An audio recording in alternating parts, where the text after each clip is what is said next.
ரோமர் அதிகாரம் 13. எந்த மனுஷனும் மேலான அதிகாரம் உள்ளவர்களுக்கு கீழ்ப்படிய கடவன். ஏனென்றால் தேவனாலே அன்றி ஒரு அதிகாரமும் இல்லை.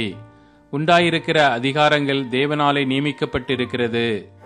ஆதலால் அதிகாரத்திற்கு எதிர்த்து நிற்கிறவன் தேவனுடைய நியமத்திற்கு எதிர்த்து நிற்கிறான்.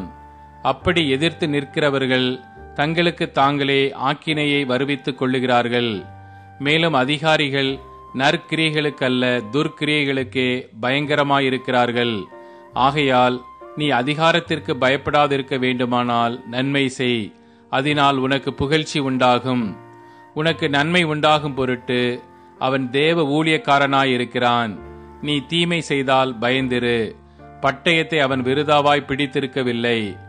தீமை செய்கிறவன் மேல் கோபாக்கினை வரப்பண்ணும்படி அவன் நீதியை செலுத்துகிற தேவ ஊழியக்காரனாயிருக்கிறானே. ஆகையால் நீங்கள் கோபாக்கினை நிமித்தம் மாத்திரமல்ல, மனசாட்சி நிமித்தமும் கீழ்ப்படிய வேண்டும். இதற்காகவே நீங்கள் வரியையும் கொடுக்கிறீர்கள். அவர்கள் இந்த வேலையை பார்த்து வருகிற தேவ ஊழியக்காரராயிருக்கிறார்களே. ஆகையால் யாவருக்கும் செலுத்த வேண்டிய கடமைகளை செலுத்துங்கள். எவனுக்கு வரியை செலுத்த வேண்டியதோ அவனுக்கு வரியையும், எவனுக்கு தீர்வையை செலுத்த வேண்டியதோ அவனுக்கு தீர்வையையும் செலுத்துங்கள். எவனுக்கு பயப்பட வேண்டியதோ அவனுக்கு பயப்படுங்கள். எவனை கனம் பண்ண வேண்டியதோ அவனை கனம் பண்ணுங்கள். ஒருவரிடத்தில் ஒருவர் அன்பு கூறுகிற கடனே அல்லாமல் மற்றொன்றிலும் ஒருவனுக்கும் கடன்படாதிருங்கள். பிறனிடத்தில் அன்பு கூறுகிறவன் நியாயப்பிரமாணத்தை நிறைவேற்றுகிறான்.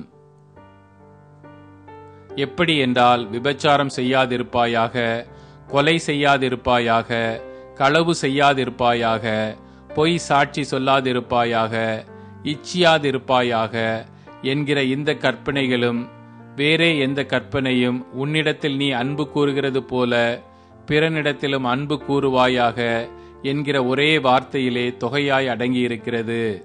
அன்பானது பிறனுக்கு பொல்லாங்கு செய்யாது.